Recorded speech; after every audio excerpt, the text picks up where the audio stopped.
Lain-lain, coba.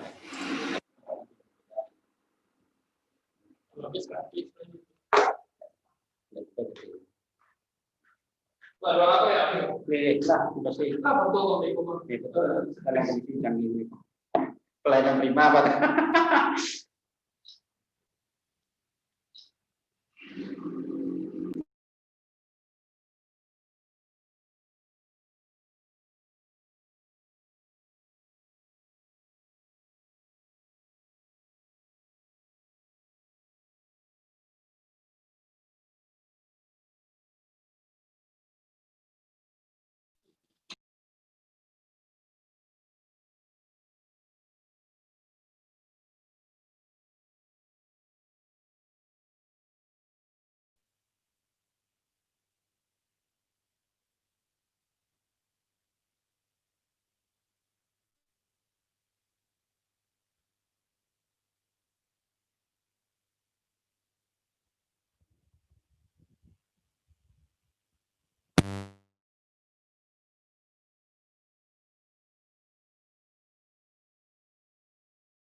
Jelelong ku agak. Ayolah, saya hacker. Topeng tu. Kira tu saya dulu. Handphone. Petangnya ya, coba nada. Jadi YouTube Erong dua aku zoom kan, leror. Ke laptop bisa ada. Iya error. Yang belajar apa gitu deh. Belajar bisnis nafsu di bidangnya atau keyboard jadi itu keyboard laptop ya mau aduh ya errornya bukan aku masalah semuanya ten waktunya habis kali langsung close nya waktu zoom ku kan 30 menit sajam 50 menit situ langsung aku selesai masih iya aku jagoannya tampangnya masih bersih tuh nih jangan ampun kenapa enggak lihat apa menit aku seru ya ada tujuan nah, di apa video ada udah segini nggak gitu sekarang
Halo, halo, halo.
Halo, tes.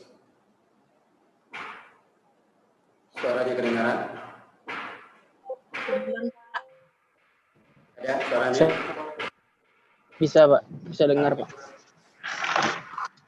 Oke, bismillahirrahmanirrahim. Assalamualaikum warahmatullahi wabarakatuh. Waalaikumsalam warahmatullahi wabarakatuh. Oke, baiklah, ini pertemuan pertama untuk lokal A dan lokal C dalam mata kuliah psikologi persepsi. Tetapi ini sudah merupakan materi kedua untuk lokal B. Jadi tetap sekilas akan diulang semua materi dari awal, baik itu lokal A atau B atau C, supaya pemahamannya sama. Sebelum kuliah semakin berlanjut, diingatkan bahwasanya pengambilan absen dilakukan dengan cara melalui screenshot kuliah Zoom. Jadi silakan nanti ada screenshot, lalu Anda kirim nanti di grup WA bukti bahwasanya Anda ikut hadir.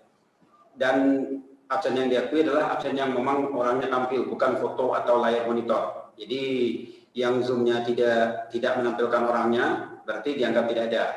Karena kalau Anda hanya memakai foto atau gambar seperti ini, bisa jadi Anda tidak ada di depan komputer. Jadi saya hanya akan menerima absen yang memang ada orangnya di depan komputer, bukan foto apalagi ada tulisan nama. Bisa dimaklumi? Bisa, Pak. Oke, Ya, baiklah. bisa, Pak. Ini adalah minggu kelima. Sebenarnya minggu pertama sampai keempat kita tetap ada kuliah, hanya saja dilakukan lewat grup WA. Jadi Anda bisa membaca materi yang sudah dikirimkan, materi 1 sampai 4, dan materi itu kan kita diskusikan selama 2 minggu. Jadi di minggu kelima dan minggu keenam Bapak tidak akan mengirim materi, karena materi minggu keempat dan ketiga ini cukup panjang untuk kita kupas. Nanti kalau misalnya bisa selesai lebih cepat, kita akan bagi materi lagi di minggu ke-6. Cuman di minggu kelima hari ini tidak akan ada bagi materi. Ada pertanyaan sebelum kita mulai?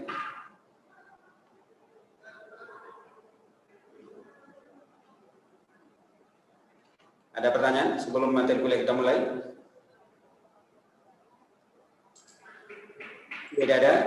Cukup, Pak. Cukup. Nggak ada, Pak. Oke. Yang pasti Anda wajib standby di depan handphone atau laptop, karena bisa jadi tiba-tiba saya akan menyuruh atau mengacak siapa yang mau saya tunjuk untuk bertanya. Jadi tidak mesti menunggu Anda bertanya, tapi saya bisa mengacaknya dan akan saya pilih siapa yang menurut saya perlu saya tanyai atau saya tunjuk untuk memberikan komentar. Maka jangan ketika nama Anda dipanggil lalu orangnya tidak ada, hanya ada foto dan tidak menjawab, berarti itu saya sedang kuliah dengan handphone. Itu tidak saya akui sebagai bentuk kehadiran. Oke, baiklah, kita mulai saja. Sekilas akan diulang dari awal tentang kuliah psikologi persepsi. Bahwasanya psikologi adalah satu ilmu yang mempelajari tentang jiwa manusia. Karena jiwa itu berbentuk abstrak, maka otomatis jiwa tidak bisa dipelajari secara seutuhnya. Anda bisa mempelajari jiwa manusia melalui gejala-gejala yang muncul. Ini untuk lokal B sudah pernah kita kupas, tapi lokal A dan lokal C belum. Jadi apa yang dimaksud dengan gejala-gejala kejiwaan? Untuk menilai kepribadian itu, kita bisa melihat orang dari gejala-gejala yang dia munculkan. Gejala itu apa saja? Semua yang Anda tampilkan, semua perilaku Anda, semua gerak-gerik Anda, semua informasi yang menempel pada diri Anda itu disebut dengan gejala. Maka ketika apa yang ada itu disebut dengan gejala, dari situlah kita bisa menilai manusia. Maka yang akan kita pelajari dalam kuliah psikologi persepsi adalah bagaimana mengenal manusia melalui gejala-gejala yang dia tampilkan. Lalu apa saja gejala-gejala itu? Ya, contohnya pemilihan model rambut itu gejala, warna favorit itu gejala, pemilihan program studi pun gejala, cara Anda bekerja itu gejala, cara Anda kuliah itu gejala. Semua itu dikumpulkan, dirangkum, lalu dia menjadi sebuah pusat informasi yang memberitahu kepada kita seperti apa orang yang sedang kita hadapi. Dan disitulah kita bisa menilai kepribadiannya dengan menyimpulkan gejala-gejala yang sudah kita dapatkan sebelumnya. Itu pengertian dasar dari psikologi. Mata kuliah kita adalah psikologi persepsi. Psikologi persepsi itu adalah sebuah mata kuliah di mana kita belajar untuk memahami dan menyamakan persepsi dengan orang lain. Oke, Bapak ulang ya. Psikologi persepsi adalah sebuah mata kuliah yang gunanya untuk belajar memahami dan menyamakan persepsi dengan orang lain. Oke, standby ya. Kamera akan ada pertanyaan. Buat Salsabila. Oke, Salsabila melihat? Ya, Pak. Oke, ini apa Salsabila? Smartphone, Pak. Apa? HP, Pak. HP. Nizam Haikal Al-Hakim ini apa? HP itu, Pak. Tidak boleh jawabannya sama. Handphone, Pak. Handphone. Heru Herlansah ini apa? Smartphone, Pak. Smartphone. Oke. Anggi Alfiatin ini apa? Gadget, Pak, gadget. Gadget. Oke. Diana Putri ini apa?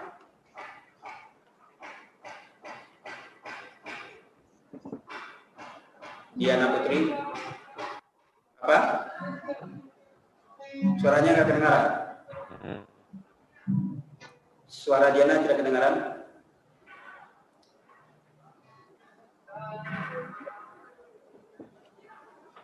Erwin, ini apa Erwin?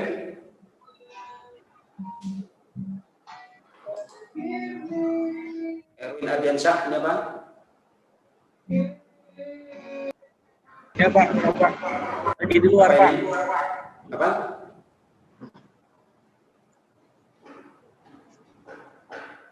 Yang orangnya tidak ada ketika dipanggil, yang tidak ada ya, berarti hanya komputernya yang kuliah dengan saya. Adisti, ini apa Adisti?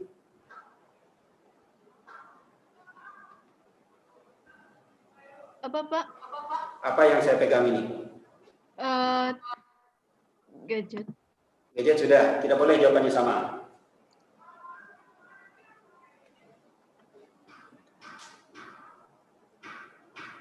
Itu tuh Pak. Ya telepon udah kan Pak? Ya, apa? Alat komunikasi. Oke, satu orang lagi terakhir. Abid D. Putra. Apa ini Abid? Android, Pak. Apa? Android. Android, oke. Itu contoh satu pertanyaan yang saya tanya kepada kelas atau forum. Saya memegang sebuah benda, lalu saya tanyakan ini apa, dan muncul jawaban yang berbeda-beda. Maka setiap jawaban yang Anda berikan itu adalah benar.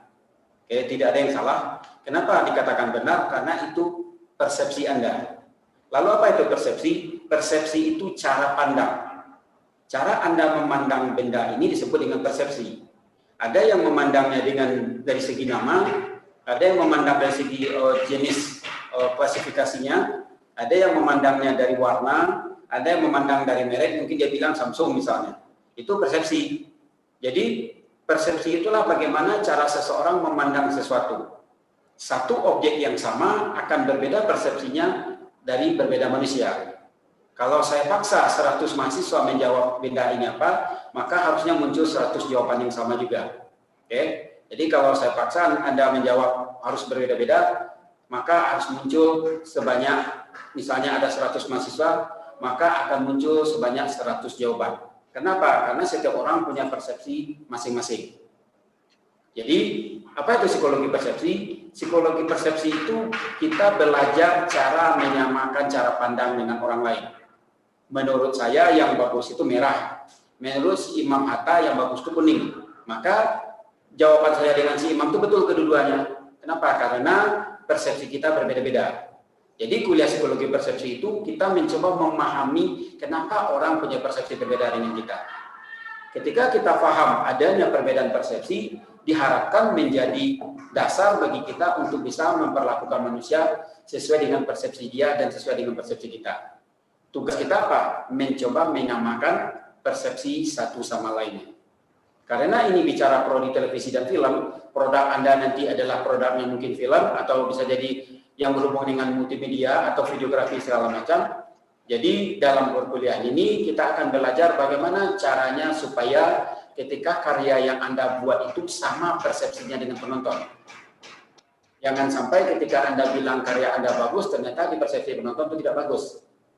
Ketika terjadi perbedaan tersebut, berarti sedang terjadi perbedaan persepsi. Paham pengertian psikologi persepsi? Paham Pak.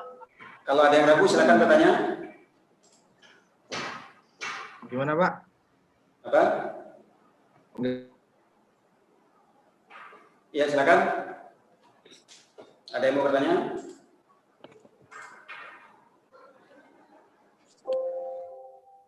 Silakan kalau ada yang bertanya.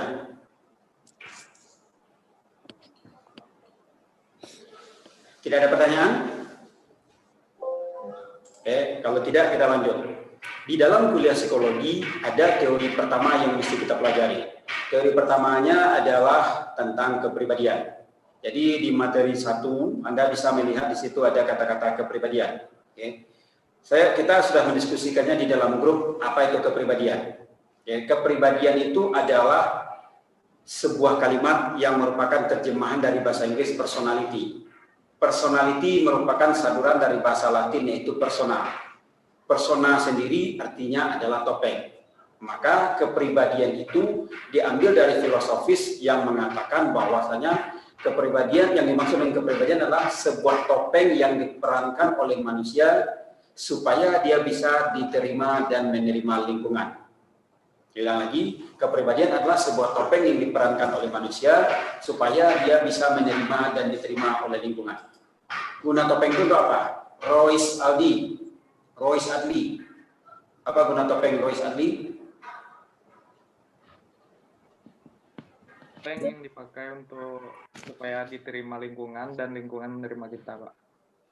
Oke, Andika Pialanta, apa guna topeng? Menutup identitas, Pak. Menutup diri. Kelvindo Fatila Yoga Pratama, apa guna topeng? Jawabannya harus berbeda dengan yang lain. Menyesuaikan lingkungan mungkin, Pak. Melati Sukma, apa guna topeng?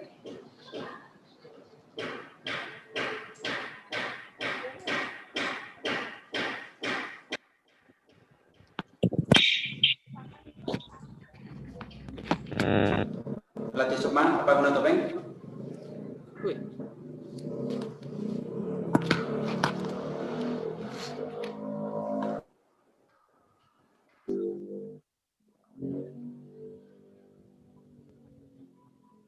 Gunaya Salsabila.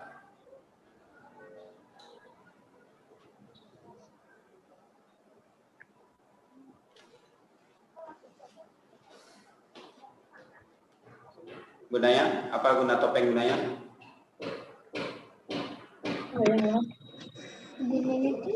Dia nonton filmnya si siapa?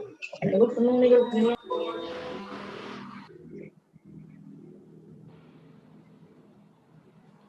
Oke, yang tidak menjawab kita anggap tidak ada sementara. Kita kembali ke, jadi dari definisi yang saya jelaskan tadi bahwasanya yang dikatakan kepribadian itu adalah topeng yang kita perankan agar kita bisa diterima oleh lingkungan. Maka di dalam teorinya disimpulkan bahwasanya kepribadian itu akan dimiliki oleh orang sesuai dengan kebutuhan lingkungan. Jadi ketika si Fiskariani berada di kelas, akan berbeda kepribadiannya ketika dia berada di kos. Berbeda lagi kepribadiannya ketika bicara dengan orang tua. Kenapa? Karena setiap kondisi membutuhkan topeng yang berbeda-beda. Mungkin kalau dengan teman-teman dia orangnya ceria, tapi dengan orang tua dia formal. Lalu ketika di kos dia agak sedikit coba jaga wibawa. Kan berarti dia punya 3 kepribadian. Otomatis si Fiskariani disebut dengan punya 3 topeng. Coba bayangkan ketika dalam satu hari Anda mesti berkomunikasi dengan banyak orang, bahkan lebih daripada 3 atau sampai 10 orang, maka bisa jadi kalau misalnya Anda bertemu dengan 10 orang di dalam satu hari, otomatis Anda menggunakan 10 topeng sekaligus. Oke, sampai di sini pengertian kepribadian yang disebut dengan topeng, paham? Atau ada pertanyaan, silakan.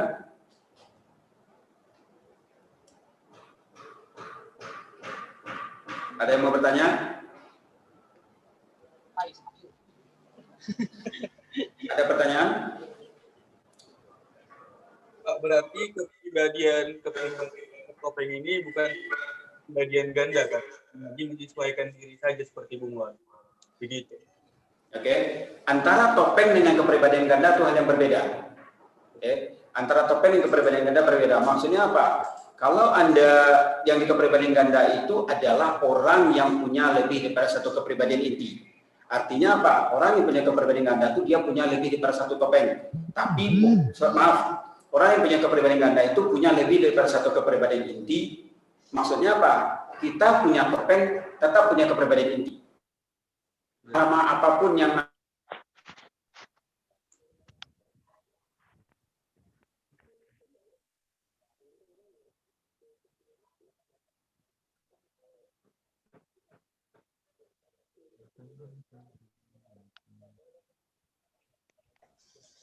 Ngelek. Bapaknya ngelek. Yang ngelek aku apa bapaknya ya? Yang dia sendiri tidak tahu kenapa bisa seperti itu namanya kepribadian ganda. Jadi beda antara kepribadian dengan topeng. Kalau topeng itu sesuatu yang memang kita sengaja untuk memunculkannya, sementara kalau kepribadian ganda tidak. Kepribadian ganda itu dia muncul dengan sendirinya dan kita tidak tahu kenapa kita bisa punya kepribadian seperti itu. Oke, paham sih? Siapa tadi Fatan ini yang bertanya? Makasih Pak. Oke. Silakan kalau masih ada pertanyaan lain. Seputar pengertian kepribadian sebelum kita bicara lebih lanjut. Karena kalau kita lanjut ternyata Anda tidak paham dengan pengertian kepribadian itu cukup akan membingungkan untuk materi-materi berikutnya. Oke, silakan kalau masih ada pertanyaan.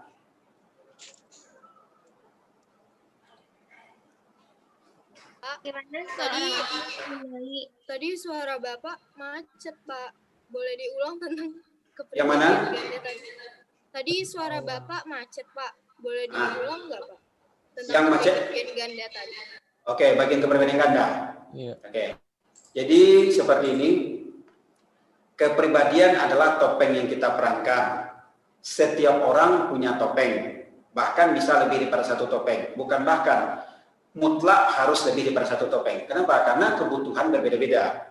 Beda lingkungan menyebabkan beda kebutuhan. Beda kebutuhan menyebabkan berbedanya topeng yang dipakai. Itu pengertian kepribadian. Maka wajar kalau ada si Steven Putra.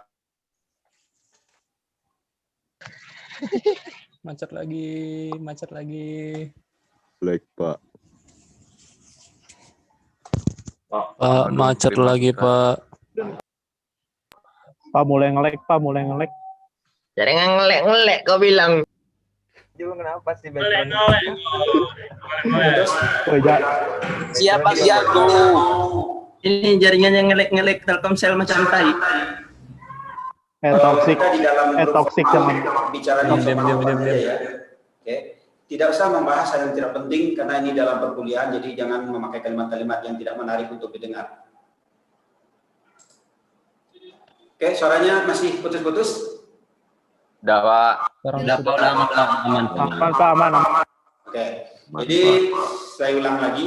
Tadi ada yang bertanya tentang kepribadian ganda.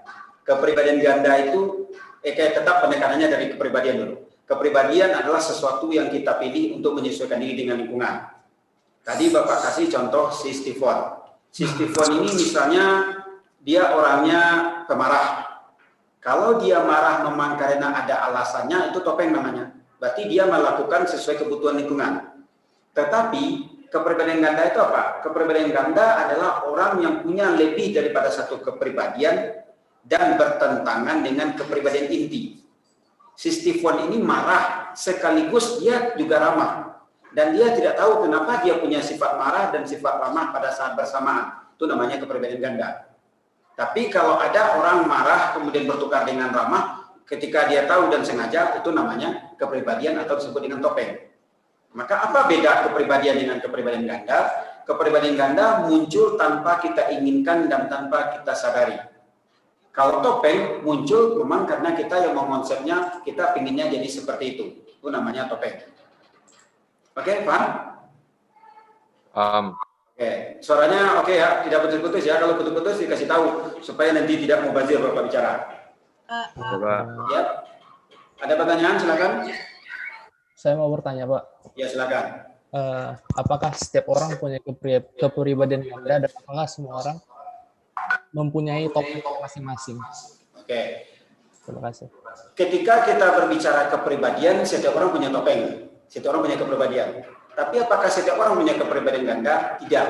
Karena kepribadian ganda itu gangguan psikologis. Kepribadian ganda itu tidak normal.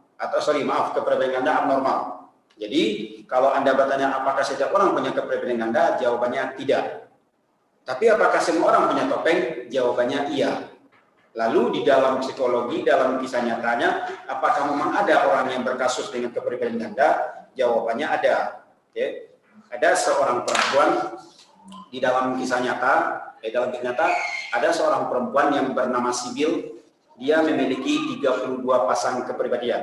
Artinya apa? Di dalam dirinya ada 32 sifat sibil tulisannya. Kelihatan? Sibil S-Y-B-I-L. Itu bisa Anda baca novelnya. Ada kisah hidup sibil yang menceritakan bagaimana dia harus melawan dirinya yang mempunyai 32 pasang kepribadian. Anda punya sepasang kepribadian yang berlawanan saja itu bikin bingung. Apalagi kalau Anda punya sebanyak 32 pasang kepribadian yang berlawanan. Oke, paham? Silakan kalau masih ada pertanyaan sebelum kita lanjut. Saya Pak. Ya, silakan. Jika bertopeng itu apa persamaannya dengan emosional, Pak? Ya, oke, emosional salah satu penyebab munculnya topeng. Ketika kita sedang tidak emosi, otomatis topeng yang kita pakai akan berbeda. Ketika kita sedang emosi, topeng yang kita pakai juga berbeda. Jadi emosional itu hanyalah sepersekian dari teori kepribadian. Maksudnya apa? Di dalam kepribadian nanti ada emosi, ada ego, ada kecerdasan, ada memori. Kita akan belajar itu semuanya. Hal-hal atau poin-poin tersebut akan menjadi penentu munculnya topeng. Ketika tadi siapa yang bertanya ini yang perkara emosi person siapa? Saya Pak Sultan. Oke, Fatan. Ketika Fatan ya? Sultan. Oke, Sultan. Ketika Sultan misalnya diganggu oleh temannya, sementara Sultan sedang tidak emosi dan menganggap itu hal yang biasa saja. Kira-kira topeng apa yang akan muncul? Topeng senyum mungkin kan? Tetapi ketika Sultan dibercandai oleh temannya dan sedang emosi, topeng apa yang akan muncul? Marah. Nah, berarti emosi ikut menentukan topeng yang akan muncul. IQ juga. Kalau si Adriano Aksadewa, Adriano Aksadewa dia jalan di jalan raya, lalu dilempar oleh orang gila. Kira-kira apakah dia akan mengajak orang gila bertinju? Tidak. Kenapa? Karena menurut pemahamannya, menurut IQ-nya, menurut kecerdasannya, orang gila nggak perlu dilawan. Otomatis IQ juga ikut menentukan topeng yang akan kita pakai. Jadi semakin cerdas seseorang, semakin cerdas topeng yang muncul. Semakin tidak cerdas seseorang, semakin tidak cerdas juga topeng yang akan muncul. Semakin tenang emosi seseorang, semakin tenang juga topeng yang akan muncul. Jadi semuanya atau kepribadian ini akan sangat bergantung terhadap kondisi kejiwaan kita, yaitu intelektual atau kecerdasan, kemudian emosi, kemudian memori atau daya tangkap, dan lain-lain. Oke, suaranya kedengaran? Dengar, Pak. Oke, silakan kalau masih ada pertanyaan sebelum dilanjutkan. Pak, saya ingin tanya, Pak. Ya, silakan. Maksud dari topeng pembicaraan itu apa ya, Pak? Maksud dari topeng pembicaraan itu apa ya, Pak? Masuk dari topeng apa? Topeng pembicara. Topeng pembicara? Itu maksud dari topeng pembicara itu apa ya? Iya. Jadi begini, topeng pembicara maksudnya seperti apa nih pertanyaannya? Kayak apa namanya? Kayak orang itu pintar banget ngomong Pak gitu Pak. Misalnya nih dia salah nih. Ya jadi dia kayak ngeles tentang dengan Oke. Ya, bisa dipahami. Jadi begini, Septian. Tidak semua orang yang pintar berbicara itu merupakan sepenuhnya unsur dari salah satu topeng tadi. Bahwasanya topeng kan muncul karena berapa hal. Tadi Bapak bilang ada ego, ada IQ, ada memori, ada daya tangkap, ada kemampuan bersosial. Maka ketika ada orang yang pintar berbicara, tidak juga bisa kita katakan sepenuhnya itu adalah topeng murni. Bisa jadi memang orang cerdas, dia punya kosakata yang banyak, dia punya kemampuan memanage kalimat yang keluar, makanya dia pintar berbicara. Ada orang yang memang pintar berbicara hanya sebatas untuk terlihat manis mulut saja, itu juga merupakan sebuah topeng. Jadi kalau nanti Septian tanya apa topeng yang dipakai lalu pintar berbicara, ya topeng itu adalah kolaborasi dari beberapa unsur tadi.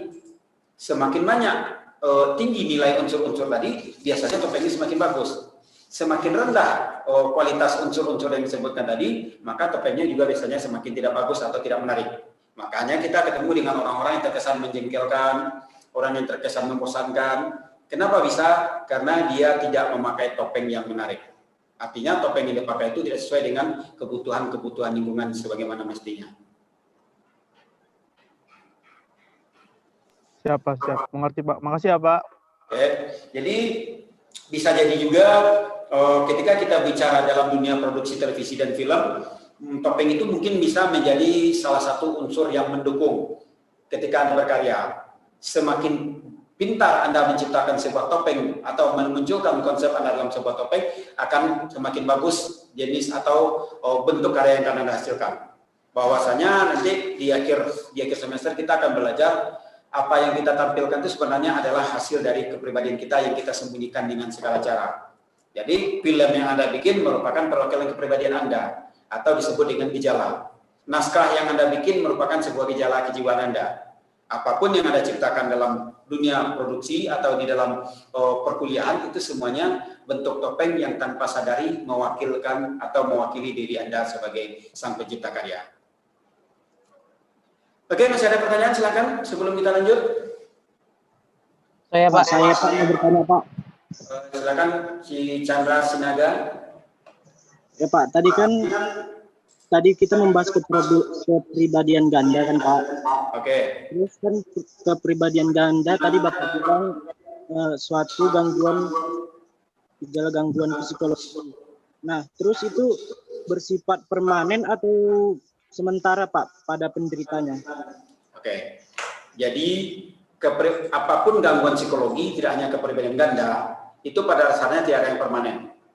Semua gangguan psikologi itu dia bisa hilang dan berkurang, bahkan bisa habis. Cuman apakah ada motivasi dari yang bersangkutan untuk merubahnya atau tidak? Oke. Ketika yang bersangkutan tidak ada motivasi untuk merubahnya, maka dia akan bertahan, dia menjadi permanen. Tapi ketika yang bersangkutan ada niat dan motivasi untuk merubahnya, dia bisa menjadi tidak permanen. Artinya dia bisa akan hilang sesuai dengan usaha yang dilakukan oleh si penderitanya. Paham, Chandra? Paham Pak. Oke, silakan tadi yang mau bertanya berikutnya siapa nih, Fatan? Saya Pak. Ya, silakan.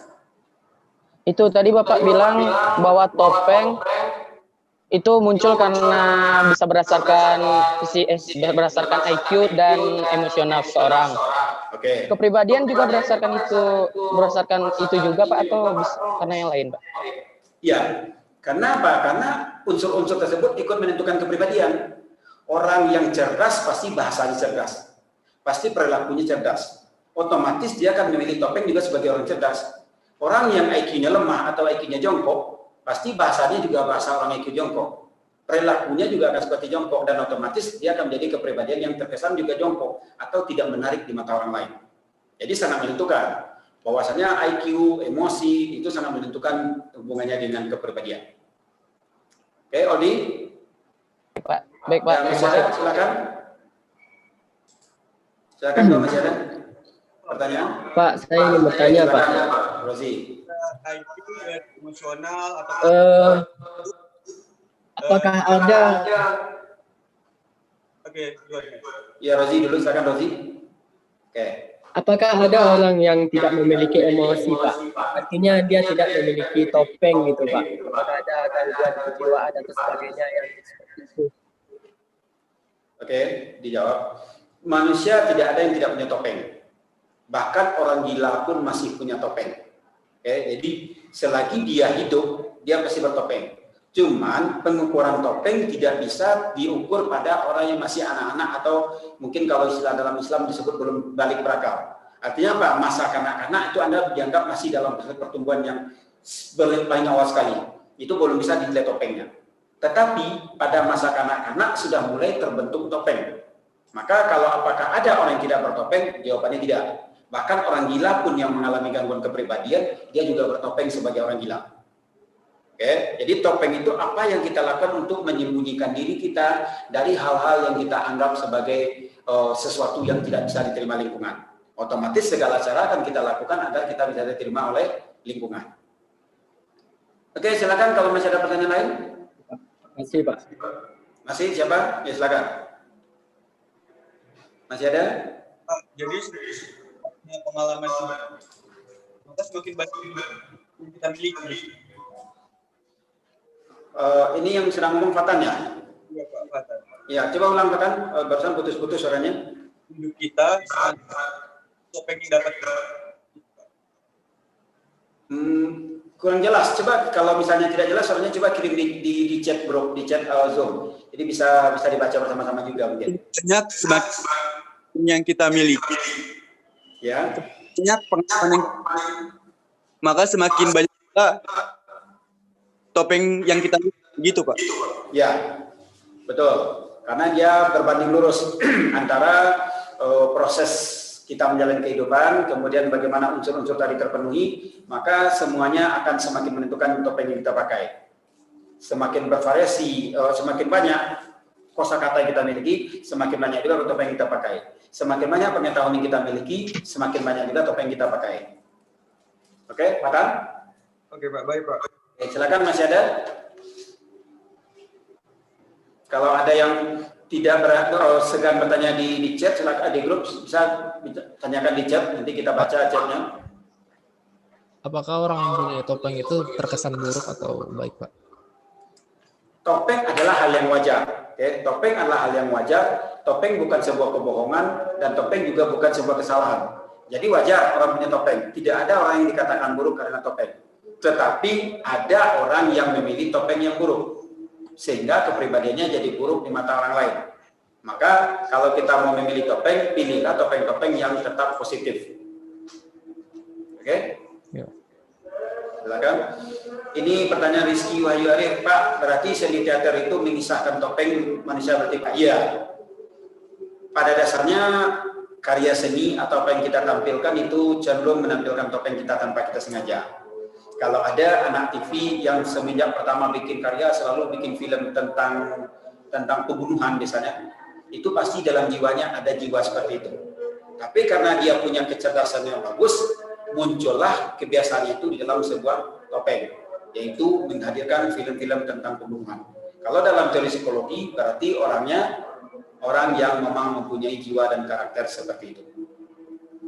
Oke? Pertanyaan dari Ahmad Nur Rahman. Mohon maaf Pak, mau tanya, apakah kita harus menggunakan topeng sesuai lingkungan sekitar? Apakah? Ya, jawabannya terserah. Ada orang yang mempunyai emosi bagus, ego bagus, dia akan memakai topeng sesuai kebutuhan lingkungan. Ada orang yang tidak mau mengikuti kebutuhan lingkungan, dia akan memakai topeng sesuai dirinya. Dan itu sah-sah saja. Ketika Anda memakai topeng tidak sesuai dengan kebutuhan lingkungan, itu boleh-boleh saja, karena tidak bisa dipaksa. Tetapi lingkungan akan menilai kita sebagai kepribadian yang berbeda atau dianggap tidak bisa menyesuaikan diri dengan lingkungan. Dini Optri, Pak, bagaimana seorang mengenal inti pribadi sendiri lebih dalam? Oke, pertanyaan si Dini nanti perlahan hari ke hari, minggu ke minggu akan semakin tahu dengan sendirinya. Kenapa? Materi kita akan mengajarkan kita bagaimana cara memahami diri sendiri. Kemudian Raffi Daifullah, Raffi bertanya, kalau film genre horor itu gimana Pak? Sebenarnya bukan masalah genre filmnya, tetapi apa yang Anda hadirkan dan apa yang menjadi pilihan Anda sering dan selalu seperti itu menjadi sebuah gejala yang bisa mengukur kepribadian. Tidak mungkin orang yang tidak suka dengan film horor, tidak suka dengan dunia horor kalau dia menyukai film horor. Maka otomatis kebiasaan ikut menentukan bagaimana cara menilai kepribadiannya. Kemudian Hadi Sanjaya, apakah topeng orang jahat itu sendiri bisa menjadi topeng orang baik sesuai dialami ke depan? Apakah topeng orang yang jahat itu sendiri bisa menjadi topeng baik? Ya bisa. Dalam kepribadian, kita masih membahas teori baru. Di dalam kepribadian, topeng itu selalu berubah setiap waktu. Tidak ada kepribadian yang dinamis. Maka ada orang yang hari ini jahat, dia bisa menjadi orang baik. Kenapa dia bisa berubah? Karena dia memahami dia tidak lagi butuh topeng seperti itu. Lingkungannya sudah baik, otomatis dia akan memakai topeng yang juga baik. Apakah orang yang takut keramaian itu termasuk psikologi? Bukan termasuk psikologi, tapi termasuk kajian psikologi ya. Nanti kita akan belajar tentang fobia. Ada fobia keramaian, fobia dengan ketinggian, dan lain-lain. Maka orang yang takut keramaian, pertanyaan dari Fadli Dwi Bernanda ini, dia mengalami gangguan kepribadian atau gangguan psikologi. Bagaimana dengan orang yang mukanya flat atau datar? Oke. Orang yang lebih memilih tampilannya flat atau datar juga merupakan cara dia bertopeng. Tetapi tetap saja Ketika tampilannya dia sendiri tidak nyaman dengan apa yang dia tampilkan, berarti dia mengalami gangguan psikologis. Tapi kalau dia nyaman dengan tampilannya, berarti tidak masalah. Oke, kepribadian ganda bisa dicegah. Ya, jawabannya bisa. Tadi sudah Bapak jelaskan, kepribadian ganda bisa dicegah dan bisa diobati. Kemudian, apakah lingkungan tempat tinggal bisa mempengaruhi? Ya, betul. Pertanyaan Nizam, apakah lingkungan tempat tinggal bisa mempengaruhi topeng? Bisa. Kalau Nizam terlahir sebagai dari keluarga yang merupakan keluarga berpendidikan, keluarga anak baik-baik, lalu tiba-tiba masuk sekolah di lingkungan agak nakal, kemudian dia tinggal di asrama yang nakal, dia bisa berubah jadi anak nakal. Kenapa? Karena lingkungan bisa ikut menentukan terbentuknya kepribadian atau topeng kita. Kemudian, si Imam, saat sedang apa manusia tidak menggunakan topeng? Oke, ini mau ditanya di forum ini. Saya tanya secara acak. Ilham Fariza. Ilham Fariza ada? Iya, Pak. Ya, menurut Ilham Fariza, kapankah manusia tidak bertopeng?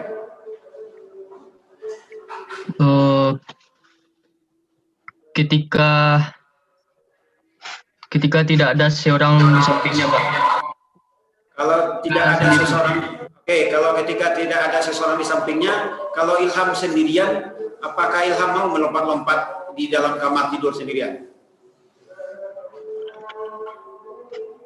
Tergantung, Pak. Mau? Tergantung, oke. Kalau memang ketika sendirian orang tidak bertopeng, apakah Ilham ketika sendirian pakai baju juga?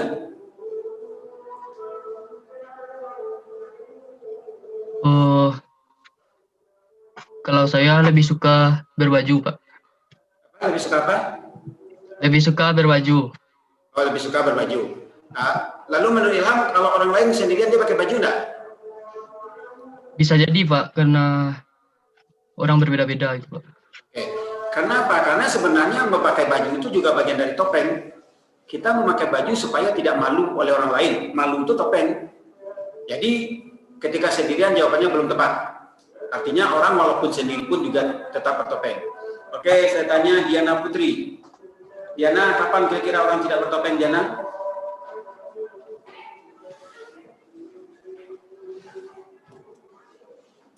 Diana Putri.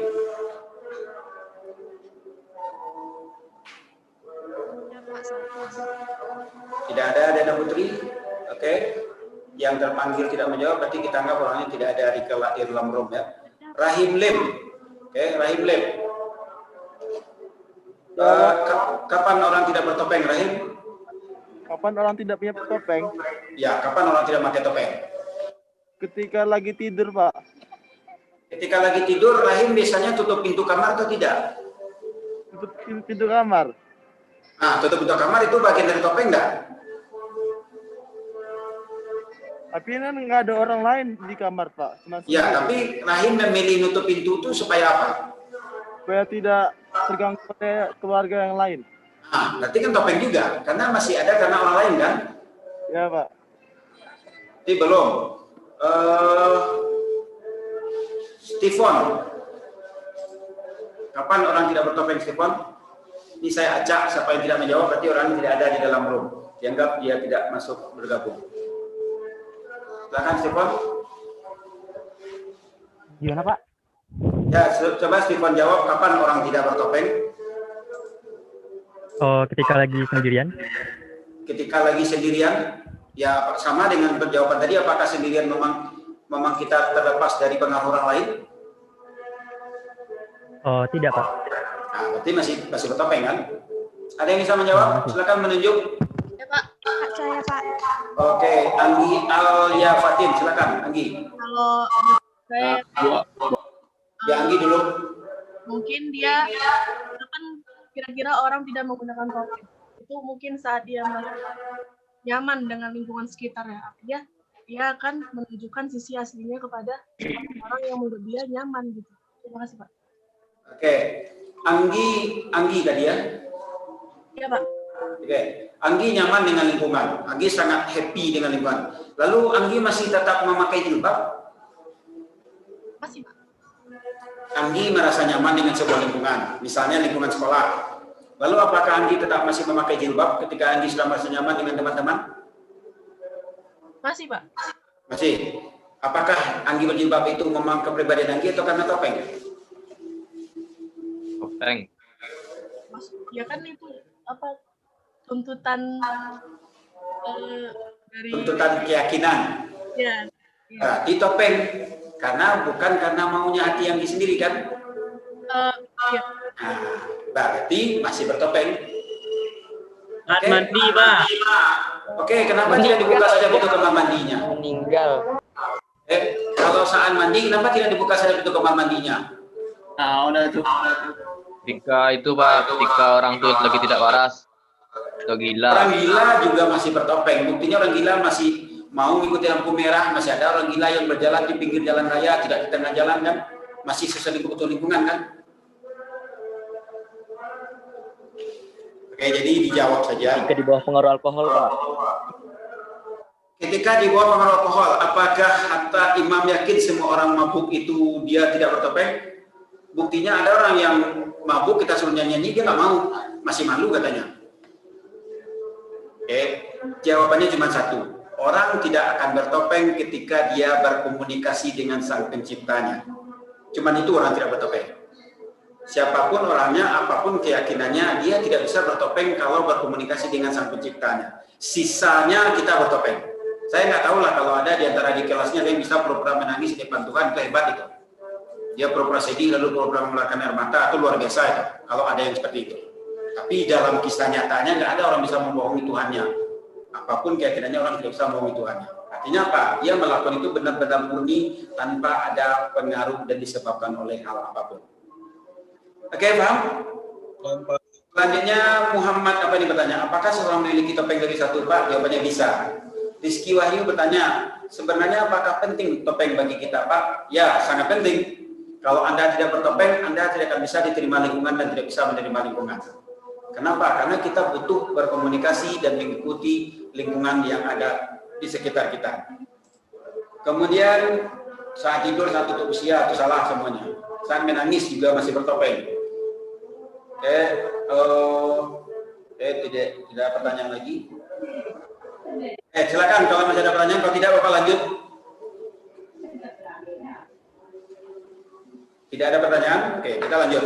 Jadi di dalam kepribadian, setelah kita paham definisi kepribadian atau topeng, kita harus paham lagi tentang munculnya kepribadian. Ini di lokal B sudah pernah dibahas sekilas. Kepribadian itu muncul karena 3 hal. Yang pertama karena sifat, yang kedua karena motif, yang ketiga karena temperamen. Kepribadian yang muncul karena sifat adalah kepribadian atau karakter yang memang selalu seperti itu setiap waktu. Misalnya, Pak Andra pemarah. Pak Andra ini kita sapa dia marah, kita jengkel, kita lempar dia juga marah, kita diam saja dia juga marah. Berarti sifat Pak Andra pemarah. Yang kedua, temperamen. Temperamen itu adalah Pak Andra tidak pemarah sebenarnya. Tapi ketika giginya sakit, dia jadi pemarah. Itu namanya temperamen. Pak Andra tidak pemarah, tapi gara-gara dia sakit mah, dia jadi pemarah. Itu namanya temperamen. Yang ketiga adalah motif. Motif adalah sebuah karakter yang muncul akibat dari pengaruh lingkungan. Pak Andra tidak pemarah, tapi karena dipancing-pancing untuk marah, akhirnya Pak Andra jadi marah. Berarti marah Pak Andra itu namanya motif saja, bukan sifatnya pemarah. Maka dari 3 kata kunci tadi Anda harus tahu, apakah orang tua saya yang saya anggap pemarah sekarang ini sifatnya kah yang pemarah, atau motifnya marah, atau temperamen yang menyebabkan dia marah. Jadi kita jangan menilai orang tiba-tiba dia orangnya kasar, Pak, ya belum tentu juga dia kasar. Bisa jadi itu hanyalah motif saja. Karena Anda mancing-mancing dia untuk kasar, makanya perilakunya kasar. Bisa jadi orang yang Anda anggap sekarang baik belum tentu baik. Bisa jadi motif saja baik. Kenapa? Dia ada mengharapkan sesuatu dari Anda sehingga dia berperilaku baik. Bisa jadi orang yang sekarang terlihat garang itu bukan garang, cuman karena dia sedang sakit gigi, dia tidak nyaman, otomatis perilakunya juga tidak terlalu bersahabat. Itu kira-kira 3 penyebab atau 3 unsur utama dalam munculnya sebuah kepribadian. Ada pertanyaan sampai di sini? Silakan kalau ada pertanyaan. Boleh dicek. Bapak, saya ingin bertanya. Apa? Ada pertanyaan, silakan. Kalau tidak, kita lanjut. Saya Pak. Ya, silakan. Untuk bedanya dari sifat dengan watak itu apa ya Pak? Oke, ada muncul lagi sebuah kata-kata watak atau ada kata-kata karakter. Oke. Pada dasarnya antara sifat dengan watak itu sama, tetapi watak itu ada hubungannya dengan pengaruh-pengaruh lain yang juga menjadi sesuatu yang menempel pada diri seseorang. Jadi watak itu karena pengetahuan, karena pemahaman, karena pengaruh lingkungan, tapi bukan pengaruh lingkungan muncul ya. Watak itu sifat yang sudah terbentuk karena sesuatu. Itu namanya watak. Oke, silakan. Yang lain? Masih ada? Tidak? Kalau tidak kita sampai jam 4 insya Allah ya. Kan katanya ada kuliah jam 4 dengan dosen lain. Oke. Kita lanjut. Pengertian kepribadian sudah, unsur kepribadian sudah. Kemudian ada yang perlu Anda pahami adalah kepribadian itu dia tidak pernah menetap. Kepribadian selalu berubah-ubah setiap saat. Jadi orang yang mempunyai kepribadian tidak ada yang permanen. Kepribadian kita pagi, siang, sore, dan malam itu akan selalu berubah-ubah setiap waktu. Oke?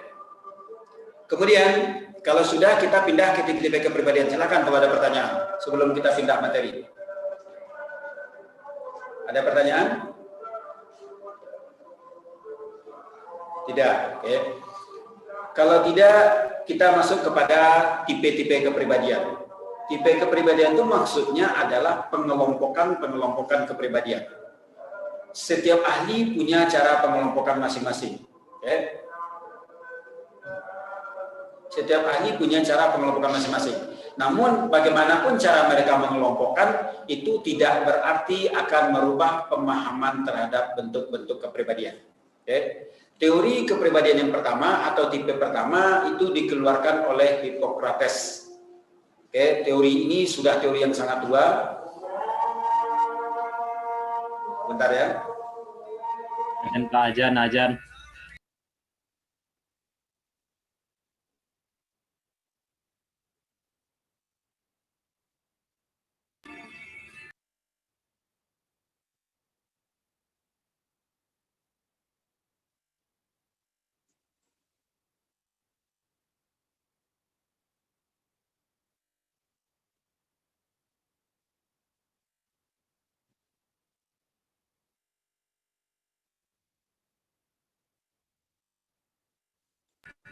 Nggak tahu lah kita lagi ngapain.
Allahu Akbar.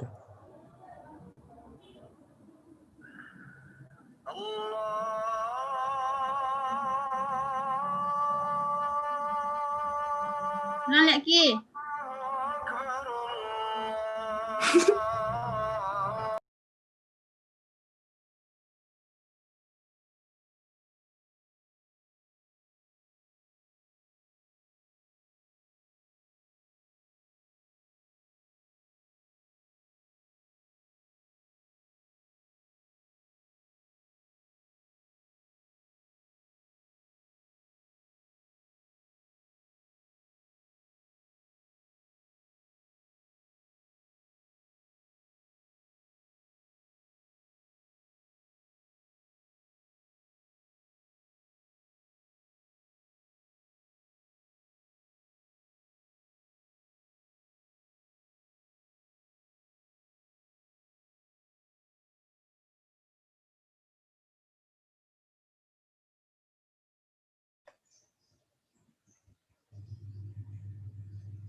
Oke, kita lanjutkan.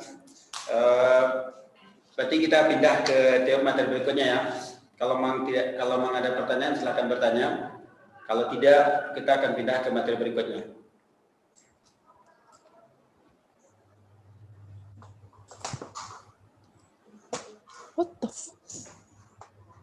Oke. Materi kita berikutnya adalah tentang tipologi kepribadian atau pengelompokan kepribadian. Jadi yang akan kita kupas dalam materi ini adalah bagaimana para ahli mengelompokkan kepribadian. Atau kita belajar, kita akan mulai masuk materi tentang mempelajari kepribadian orang berdasarkan bentuk tampilan. Oke, kita ulangi. Untuk materi pertama kita akan belajar cara melihat kepribadian orang berdasarkan tampilan. Jadi teorinya Hippocrates itu menilai manusia berdasarkan tampilan. Tetapi ada hal-hal yang belum sampai kepada fisik, yaitu permasalahan kondisi atau kondisi biologis. Jadi di dalam teorinya Hippocrates ada 4 istilah kepribadian. Oke, Anda bisa baca di chat, nanti ditulis. Oke. Ada 4 bentuk kepribadian Hippocrates. Yang pertama sanguinis, yang kedua flegmatis, yang ketiga koleris, dan yang keempat adalah melankolis. Ini ada di materi yang sudah Bapak bagikan. Di dalam grup ada materi 1, 2, 3, 4. Di sini ada teorinya Hippocrates tentang 4 bentuk cairan dalam tubuh manusia. Menurut teorinya Hippocrates, pengelompokan kepribadian yang pertama, Anda sudah punya bahan ya semuanya ya.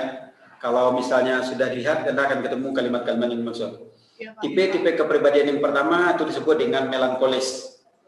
Melankolis adalah orang yang di dalam tubuhnya itu banyak kadar empedu hitam. Oke. Melankolis adalah orang yang di dalam tubuhnya banyak kadar empedu hitam. Ketika di dalam tubuh kita banyak kadar empedu hitam, itu memberikan dampak terhadap kepribadian. Apa dampaknya? Dampaknya yang pertama, orangnya suka murung atau gampang sedih. Kemudian orang yang melankolis itu dia gampang curiga dengan orang lain. Yang ketiga, orang melankolis itu sering parno atau selalu waspada dengan orang lain. Artinya apa? Orang yang banyak empedu hitamnya, karakter orangnya baper, terlalu terbawa perasaan. Artinya gampang sedih, gampang berlarut dengan sebuah peristiwa, dan gampang suka membesar-besarkan sebuah kejadian. Maka kalau ada teman Anda yang seperti itu, kalau kita pakai teorinya Hippocrates, berarti dia disebut dengan kepribadian yang melankolis atau yang banyak kadar empedu hitamnya. Ada pertanyaan? Yang pertama seputar dari melankolis. Pak, berarti orang yang melankolis itu kayak yang orang baper gitu ya Pak, yang mudah tersinggung gitu. Padahal tuh kita konteksnya bercanda, cuma dia kayak merasa ih gitu kayak tersinggung. Pak gitu. Ya, orang yang melankolis memang orang yang sensitif. Artinya apa? Dia bentar.